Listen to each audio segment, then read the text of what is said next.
You're watching WRKM Channel 22, number one in the region.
Good evening. I'm Ralphie Martinez in This Wet in Darkness. Imagine, if you will, you're going on a lovely walk. Nice old walk around your neighborhood. And you're kind of in your own zone. You're not thinking about much. You're just enjoying the day. It's a little sunny, a little cloudy. Clouds expected later, but you don't mind because by that time it'll be nighttime. And that's when your walk typically ends. But the air does smell funny. And to be fair, the air in New York always smells funny. There's never been a time where I walked through New York and went, that's a pleasant smell. That just doesn't happen. Even when you walk in front of flower shops, there's just too many flowers coming at you at once. A bombardment of sensation. Not good. Not good. But you're walking around and you go, man, it's a little hazy out. Little haze. Haze happens from time to time in New York. You see it on a forecast. You don't normally see it, but you see a little hint of it, particularly in the summers. So you think nothing of it. But there's also rain coming later, apparently. So maybe it's light fog. Maybe a light fog is coming in. And I don't mind me a light fog. I love a light fog. Fog is one of my favorite times to walk around. It has an eerie feeling to it. It's what I imagine, what the old ancestors felt like when they saw fog. Like, ooh, dangerous. What's lurking in the fog? And then I started thinking about like all the forests when they were still here before, the colonization, and how beautiful it must have looked with all the fog going through the trees, but yet an air of mystery. What's in there? A deer, a bear, a Dutch colonial ready to shoot me in the chest? Never know. Never know. As a Lenape Indian, you just never knew what was going to be in that fog. So in a sense, I feel a little connection to them when I see the fog. I'm like, I am one of them now. A true Brooklynite, afraid of the fog. But you keep walking, and the smell starts to get a little weirder. But then you're like, you know what? Whatever.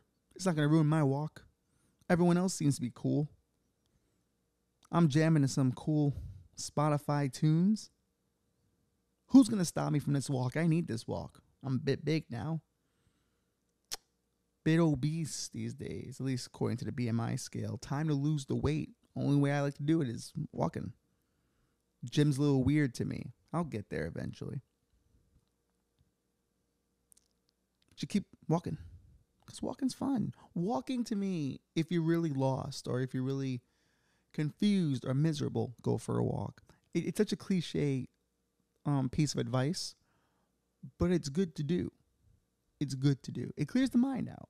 You're focusing on something other than yourself for a moment because there's so many other things going outside.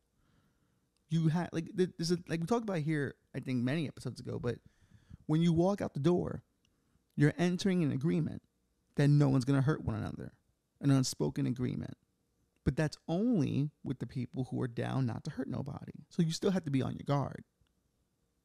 So when you're walking around, you kind of get that sense of, well, I got to be aware of where I am, who's around me, what can go down. And you got to process that in seconds. And you're doing it almost every few seconds. So you don't have time to get bogged down in the depression you're probably in, or the intrusive thoughts that keep coming in and out. They go away for a little bit. They alleviate. And your body gets, a workout out of it. And it releases good hormones to your body. So a good walk should not be stopped, cannot be stopped, Diddy style. But then you get to the waterfront and you look at the skyline and go, ooh, it's really foggy over there. It kind of looks like it's in the middle of a rainstorm over there. What the hell's going on? So you pull out your phone for the first time to check the weather and you go, oh, there's an air quality advisory. And I've been walking unhealthy air. That was me on Tuesday night.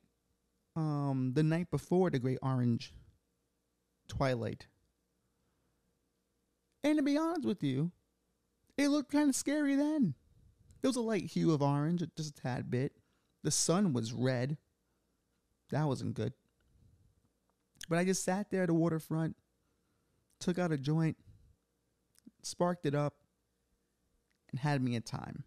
Because that's all you can do, really. I had myself a good front row seat to the apocalypse of what it would look like. What hell could possibly look like. And it didn't look that bad. It didn't look that bad. It actually looked kind of cool. It was like, ooh, I'm in Blade Runner now. But Blade Runner is cool until you have to live in it. But I sat there, and there was a level of acceptance I felt. I was like, oh, if this is it, this is kind of the way it should go, Me on a park bench, by the water, looking at the city I love, in a hellscape vibe, and me just smoking a joint going, well, we had to run. We had to run. What else was there to do? Blame Canada? I haven't even been paying attention to the Canadian war on wildfires because, to be fair, I don't think much about Canada. No offense to our Canadian listenership. Why would I care? But I had to care now because it was making my city kind of unbearable. And to be fair, that's kind of how climate change works. Yes, we're going to talk about climate change a tad. I'm not going to be all on my soapbox about it because too many people were on this soapbox about it. But climate change doesn't really matter until something like that happens and everyone goes, oh, things might be a little real around here. And I am kind of a middle person on the climate change thing. I do believe in it. I do think it's happening. Do I think it's always happened where there's been ice ages and other stuff like that? Of course. I think the Republicans have a point there. But I also think the liberals have a point where we haven't helped anything. And industrialization hasn't really helped much. But then there's always that, well, we're not as bad as China. And to be fair, if that's the logic, it's very flawed. Because, yeah, they may be the worst, but what are we saying? If they just did pollution the way we did pollution, it'd be less polluted. But still polluted? It kind of doesn't work. And it's easy to blame the Chinese. They got excited about industrialization. Everyone does. They got a bit more excited than others. Good for them. They put together buildings in days. I don't know if they're safe.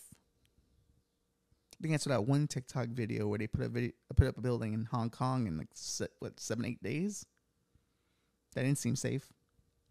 It seemed a bit rushed to me. You walk to that building like, was there still wires sticking out? They're stuffing them in, going, no, it's all good. It's all good. It's all good. Half it's not even painted yet, but it's open for business. The windows are just plexiglass, really. They're not real windows. You just fall right out. But hey, you want things done fast? You want things done good? Or you want things done cheap? As a friend told me, you can only pick two of those. And he's right. That is a real thing. You can only have two of those. And There's flaw with whatever you choose. But, it was interesting to have the worst air in the world for 2 days. It was nice, kind of. We won at something. We got to be the world's worst at something. How many people can say their town or their city's the world's worst at anything? Not many. And accomplishment's an accomplishment in this day and age, so you take what you can get. But I remember just sitting there, and it was a level of acceptance that was just like, well, this is just not good. I thought these would be things that would happen in my 50s, in my 60s, but they're happening when I'm 35. Well, here we are. Here we are. Not much I can do about it. I have no economical power. I'm just a dude. So the most I can do is spark up a joint. And to be fair, I think it's my last one. For a long time. I kind of wanted to be the last one for a long time. So I can remember that feeling. I was just going, this is it. I sat there looking at the hellscape going, man, apparently we're as divided as we've ever been since the Civil War. But I would argue the 60s were pretty divided as well. But depends on who you ask. But, the economy is shitty. I'm never going to own a house. I'm delayed from doing all the grown-up things that every adult should be doing. So, fuck it. This is it. This is kind of how it happens. My generation bites the bullet on this one. It's not a bad bullet to bite because we have cool shit to watch, like Chimp Empire. I'm 2 episodes into Chimp Empire. It's a great documentary if you haven't watched it. It's on Netflix. They follow these chimps in a Ngako jungle, the Central Tribe and the Westerner Tribe. Now, back in 1993, this tribe was dope. They were huge. Then they had a splintering. So there was the Westerners, now the Central Tribe. I'm 2 episodes in. Spoiler alert, the chimps go to war. They go to war because they're 98% our DNA ancestors, so of course they went to war. But it's very interesting to watch chimps operate. They have a hierarchy. Like for them, grooming is not just, social or something to do with another chimp. It's political. Who you groom with is very important. People judge you by who you groom with. Or you hanging out with that guy? That guy's kind of a fucking loser. You're grooming him? All right. That's a little weird. Even though it sounds a little weird, oh, you're grooming him, but it's not in that way, okay? But it could be. Not in a sexual manner, but you could be grooming them. Like, all right, listen, this guy needs an ally. I have more political clout in the herd or the pack. I don't know what they call those for apes. That part they kind of skipped over.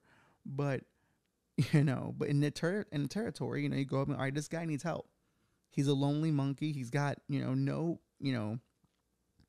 parents. Like there was one that was an orphan that he had nobody to turn to. And one of the older ones came up to him going, I got you, man. I'll groom you. I'll let people know you're rocking with me and they won't fuck with you no more. And now he's closer into the center of the tribe. Now he's been welcomed in. Isn't that interesting how that works? If you extend a hand, it kind of helps people. How fucking revelatory from our old species ancestors. But they have politics, They have a sense of war as well. They do patrols.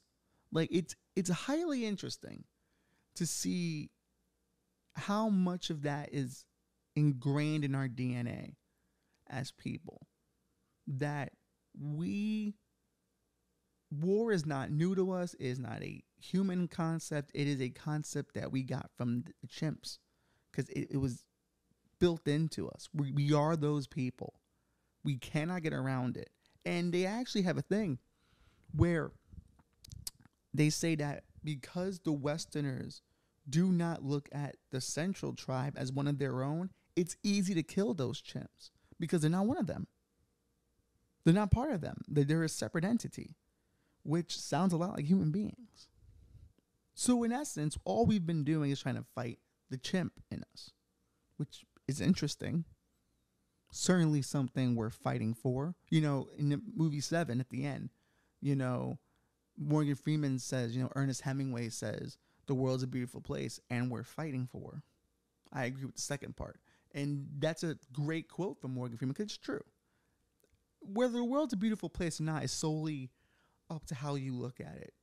It's solely up to what your experience is, because it could be a horrible place. Like Schopenhauer talks about this all the time. Schopenhauer, one of the great pessimistic philosophers, says it's all vile, it's all terrible, it's just disgusting, and people are the worst.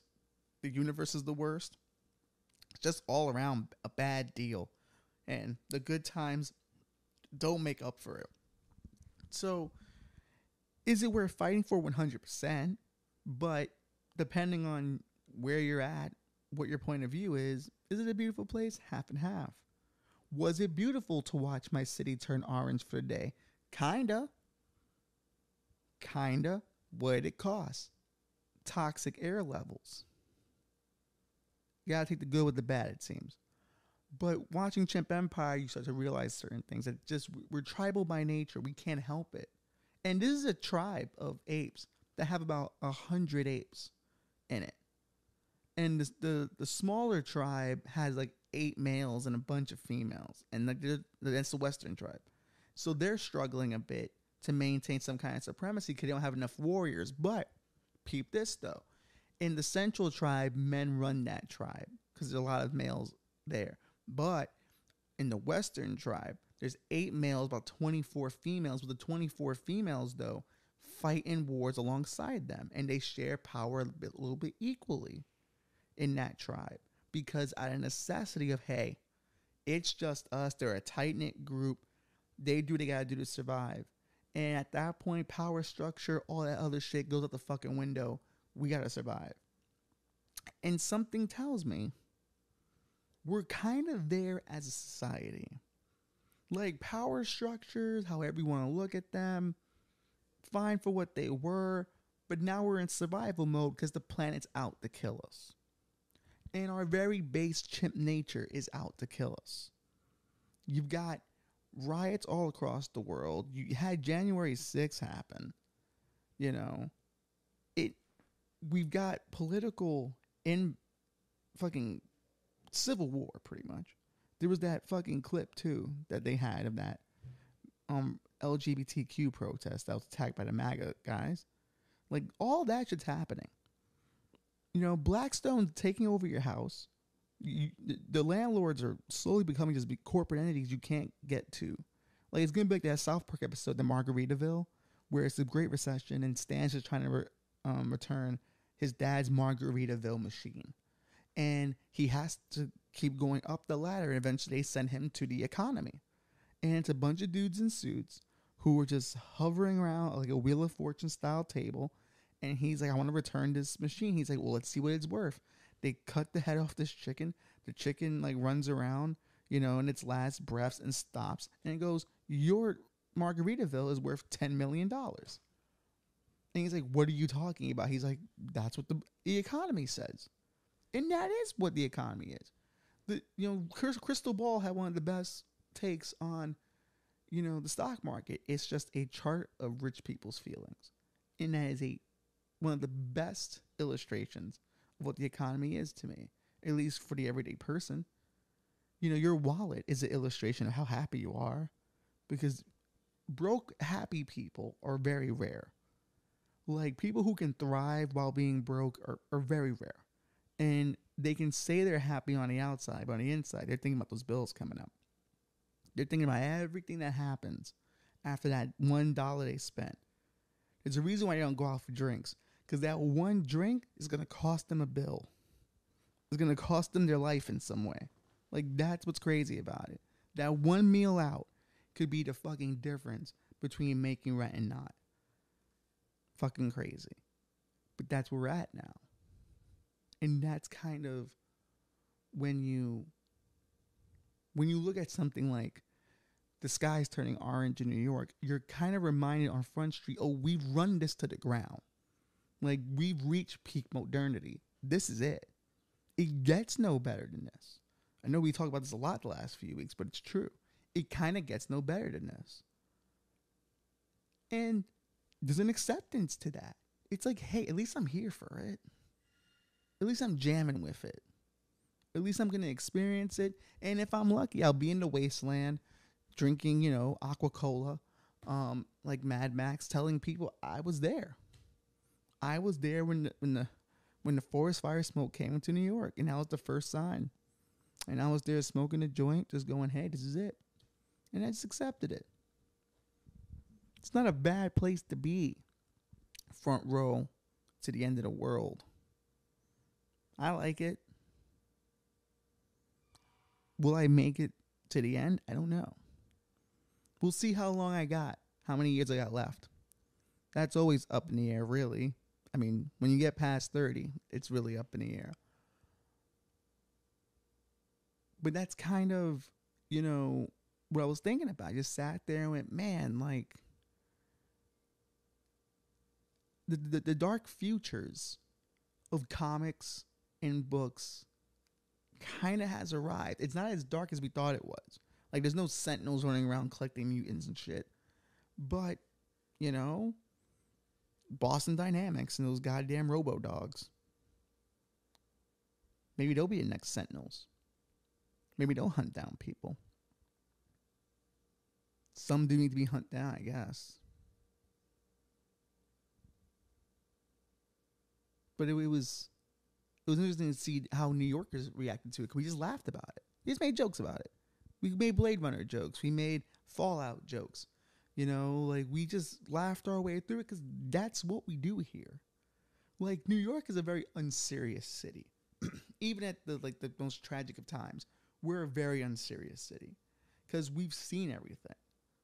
We're just over. By the time the rest of the world is, we're already over it. We're like, yeah, that happened. It's why I always felt a little like when people would say, oh, 9/11 was an American tragedy. I'm like, nah, it's more of a New Yorker tragedy. Like, if you lived in Wyoming, you were fine. Like, the terrorists weren't coming to get you there.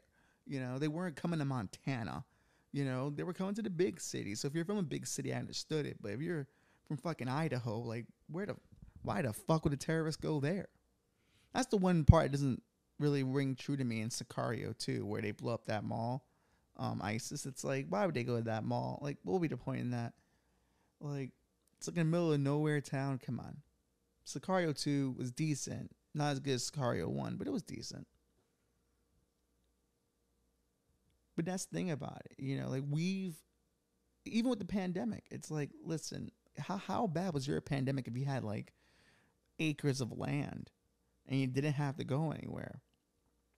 Like, I would see these people who, the people who were most against mask mandates were people who could afford to not be around people. It was crazy to me. It was nuts. It was like, I get it. It's like, I do understand why there's a skepticism of it, because I was skeptical of it. But you guys are riding too hard. A little too hard. The city should be having like a, hold on, motherfucker. You're taking away our fucking livelihoods. Now I can't go to fucking work. Now I had to put on a mask wherever I go, even though I'm a relatively healthy individual.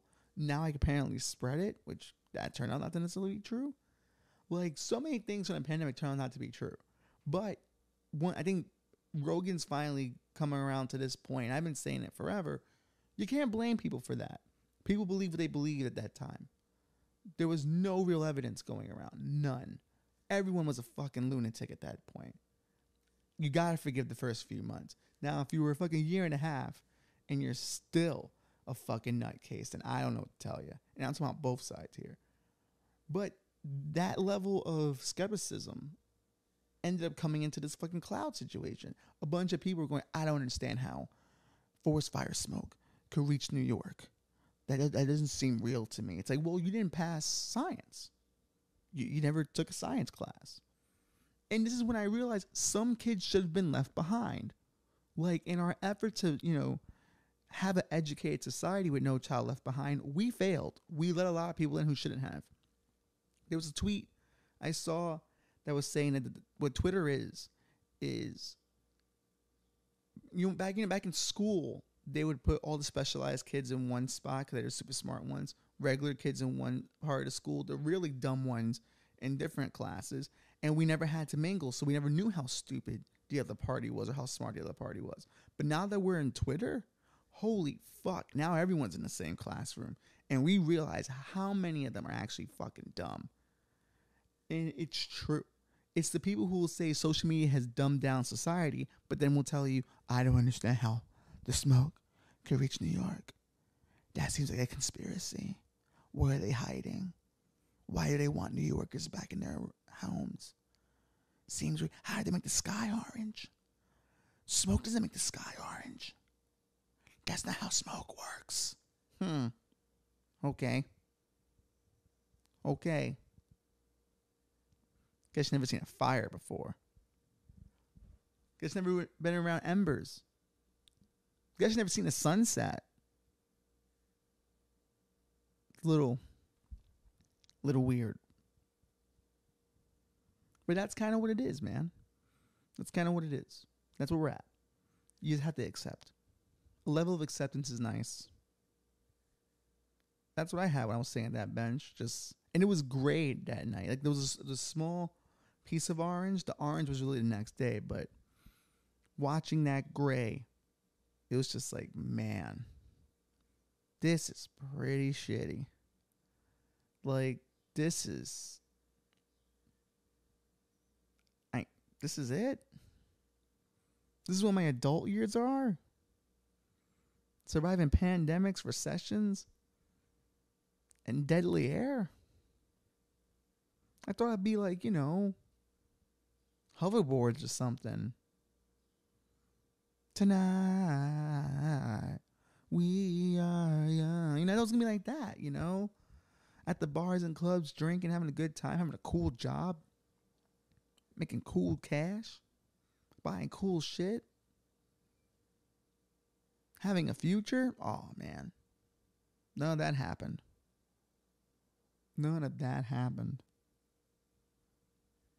Who's to blame? I don't know. You're asking the wrong guy. I don't know nothing. Haven't you figured it out now after 74 episodes? I don't know anything. I just have a lot of opinions. But it was nice. Just every hit just felt like this one could be the last one. Better enjoy it. Yeah. That's what it felt like. Just a nice, this is it. And like, I've seen pictures of people who were on vacation, like I think in Hawaii, and there was a volcano erupting in the background, and they're on a separate island, so they'll see it from a distance, and they're just hanging out. And that to me is the perfect summation of our time here. Hey, the world's falling apart, but have a good time. And you're right. Listen, you're never going to own a house. Go have a good time. Take that trip. Why save money? Go have fun. Future, be damned. Go have fun. Go take that trip to Miami. Go take that trip across Europe. Go do it. What are you saving up for? That money's not going to be worth a damn in a few years anyway. Go out. Have a good time. Explore the planet while it's still together. While you're still able to. I feel like the movie Children of Men is going to be a thing. I do. There was that Russian witch, right? That Russian witch. That was her predictions. She said that infertility was going to become a thing. We're all going to have children through labs. She died like in the 90s. But apparently 68% of her predictions became true. Even though her followers would argue 85%. Interesting enough. But she's saying there might be a nuclear war this year. Well, okay. Every year someone says there might be a nuclear war. Even though this Russia-Ukraine situation's kind of cooled off a little bit for America. We're still sending money, but it's not getting reported as much. Why? Because they know what the fuck is up now. They got what they wanted out of it. We have to have a feel-good story where Russia was getting their comeuppance. But now the real political intrigue has come into play. And it's going to be a problem. Just keep on ticking closer to midnight. Fauci's gone. He's just disappeared because he knows that lab leak thing's coming out. And then you have that guy who came out going, hey, we have UFO aircrafts. Well, we have them. And we have bodies. And no one gave a shit. It was almost as if it just went right over everyone's head. That's why, to me, people keep saying, oh, we cannot tell the truth about aliens because it would break people's vision of how they see themselves and could cause panic. No, it won't. It won't. People don't care anymore. The idea of there being something out there no longer interests them anymore because things are so shitty down here. They don't care. What they care about is just being right. What they care about is just being right now on Twitter, on socials. They just want to be right. They want to be viewed a certain way. And I guarantee you, if you reveal who the aliens are, even if they're within our communities, right? Like the fucking secret invasion shit that Marvel's gonna do. Even if there were like shape-shifting aliens among us, and fucking Taylor Swift came out tomorrow and fucking turned into an alien, people will go, fucking figures. They wouldn't care. We're over it. We're over existence now. It's kind of overrated. You're born to pay bills, work, die. That's it. It's kind of boring. That's why people do things like drugs. And I get it. What a better way to pass time. Snort some coke. Do some meth. That's why I support the crackheads and the heroin addicts. Because at least they're doing something with their time. Something interesting. Something they want to do. Now, is it healthy? Well, by God, what is healthy anymore? We're rewriting definitions all the time. So fuck it. Let them do it. I wonder what a heroin addict thought when he saw the orange beam. I wonder what a heroin addict thought when he saw the sky being orange. That's an interview I wish the New York Post had gotten. But it didn't. But yeah, full on whistleblower going, yo, we got this shit. But the problem is, what I don't like about this guy is that he keeps reporting what other people told him. And I need him to have been the one to see him. I need him to have been the one to see it. Because it's one thing to say what somebody told you. They could be bullshitting you. They could be having a laugh. But it is. Congress is starting up a new hearing, apparently. Because they're like, this is explosive. And someone's got to answer for it. So he better have documents. He better come forward with some real shit. Because that huge announcement that we have alien bodies and alien ships will be on C-SPAN and no one will cover it. Because no one cares. Doesn't matter anymore. The NBA playoffs are on. That's the finals. Who gives a shit about aliens? Who gives a shit? Hey, this orange sky is ruining my birthday. Who gives a shit about aliens? That's how it is. Hey, I can't even afford to stay in my apartment. Who gives a shit about the aliens? I'll never own a house. Who gives a shit about the aliens? That's it. And it sucks for an aliens guy like me. Because I want people to care about the aliens. Because I care about the aliens still. Because I still think finding out that there's something beyond our galaxy kind of puts some shit in perspective. Could do some good. If they just, honestly, if I'm the Pentagon, right? I'm dragging dead bodies out going, we got the bodies. Check this out. We got the bodies. Look at this here. We got the bodies. You see that? That's an alien body. Poke it. Cut it open. Look at his organs. That's an alien body. That's an alien heart. Look at his eyes. That's a real alien. And you know what the shitty part is? People will still think it's fake. They'll still think it's fake. You can show them a ship flying over them. They'll still think it's fake. So it doesn't even matter anymore. Reality doesn't even matter anymore.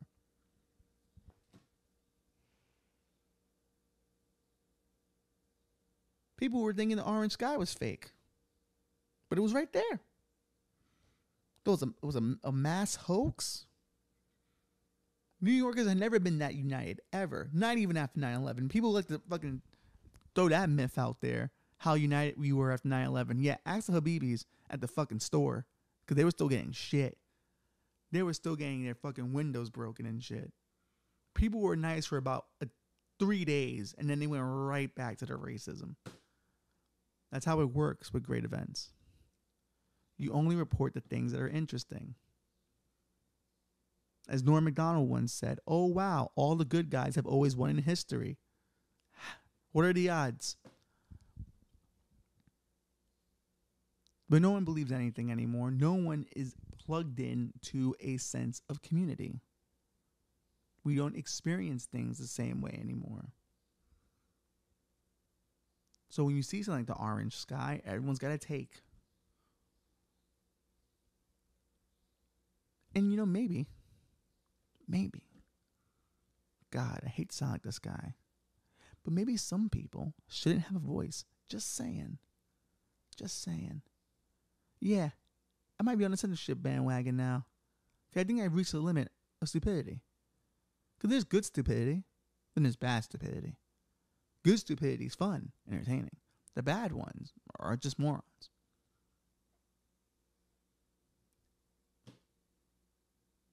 I don't understand how smoke from Canada could get to New York, as if the wind, jet streams, how hurricanes travel. Like, I don't understand how you don't understand it. I don't. And you know what? Maybe I'm just an idiot. Maybe I'm the moron. Maybe I keep expecting too much out of people. That's fair assumption. It's fair assumption. Even though, listen to this show, you would think I hate people, but I actually give people a lot more credit. And I'm probably going to stop.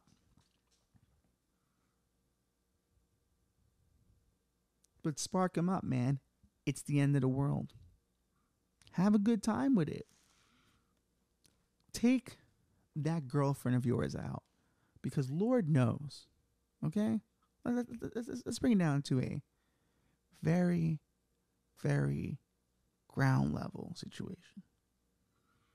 If you have been with someone for the last few years, you have had to quarantine with them, you have had to go broke with them, and now you're watching American major cities turn orange. And all the while, you've both been doing the box set Death March, as brought to you by one Sarah Snook on Succession. You're not doing much. Why? Because there's no money to do anything. So take that savings you have, right? Because there is no future for you two. There's none. It's never going to pan out. A white picket fence, what are you, a fucking moron? Here's what you're going to do. You're going to take that savings and you're going to blow it. Hey, go somewhere expensive. A place you can't afford. Run up your credit debt. Fuck. Who even knows if the system will be operating in a few years? Go for it. Go to Foxwoods. Go to Vegas. Gamble it all. Because to be fair, it's not doing anything for you in your bank account. You just keep looking at it, making sure it's still there. Because to be fair, it only operates on a level of trust. So, who do you trust more, you or the bank? This is why I get mad when people talk about putting money in your mattress. Why not put money in your mattress? You know yourself better than the bank. That when you get older, you start realizing all the propaganda people threw at you. Like, oh, you can trust the bank with your money. It's the bank. Like, okay. You non-studying history motherfuckers. I got you. But hey, blow the money. Buy a Bentley. Buy a Bentley. You don't deserve a Bentley. You're a pig, like I am. We're all pigs here. We all deserve a little slop. You know? We all deserve a little wiggle in the slop. Buy a Bentley. Drive around in it. Make people think you're rich. And when people ask you, how are you financing that? And I don't know.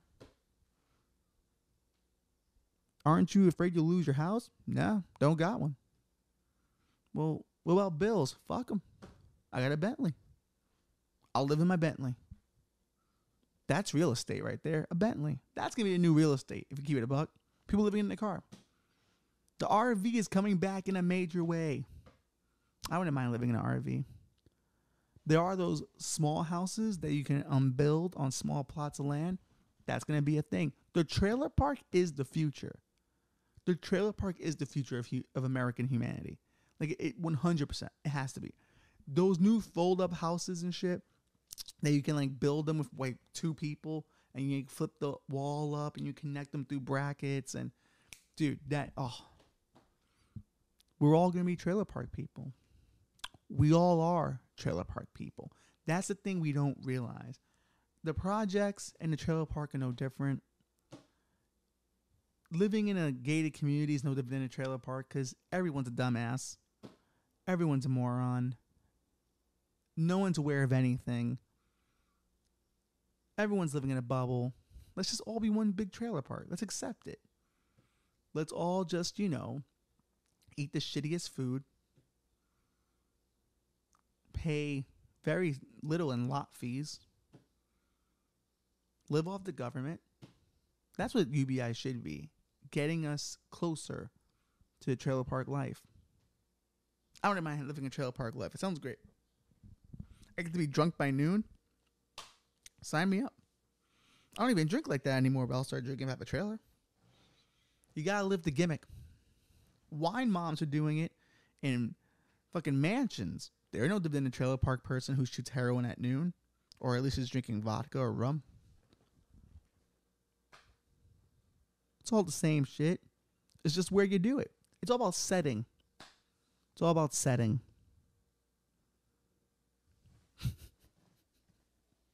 It's all about setting. Whew. But these are the thoughts I had while looking at that fucking cloud, man. Just like, man, this is not good. And this is not meant to be a downer episode. I think I had some fun here. I think we had a chuckle or two. But it is something worth thinking about. The skies are turning different colors.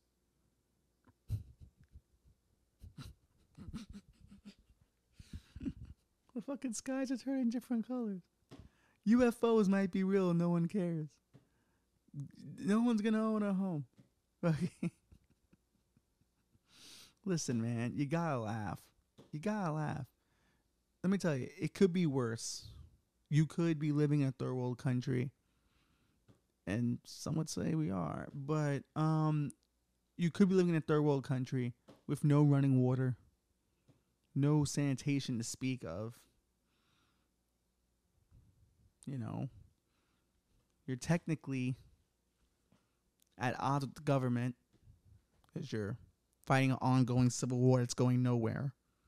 And both armies are named liberation armies, so no one knows who's the good guy here because both act like bad guys and they chop people's arms off and shit. And it's an ongoing saga of, I think, we're going to be the first democratic government of this nation. But the truth is, it's really a dictator who, fucks up all the elections and he wins every time. It's like almost miraculous how he wins every time. It's like, how does he do it? How does he have that much support? And by a landslide every time. So good. And that usually comes from hard economic times and people not owning things and climate catastrophes and, just relative unease because strong men show up and they have answers and they have a vision. It may not be a good vision, but they've got one and they can mobilize you to get you to do things. Because at that point, you're so beaten down by what's around you. You're like, well, fuck it. I done spent all my money on this Bentley. Let me just fucking follow the strong man. The strong man has a lot of points. The strong man, listen, what's the other option? Fucking sunshine and rainbows? Who's got that in their back pocket? Nobody.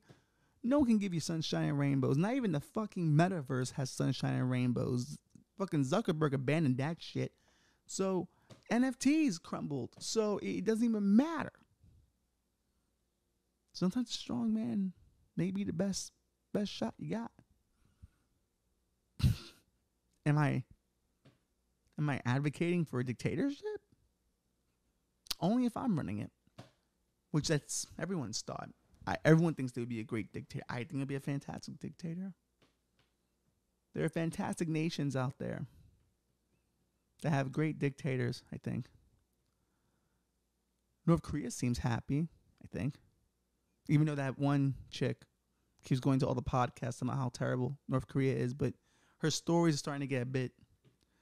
It's almost like it's too much. It's almost like, I see what you're saying, but you're telling me you guys only eat grasshoppers? That's...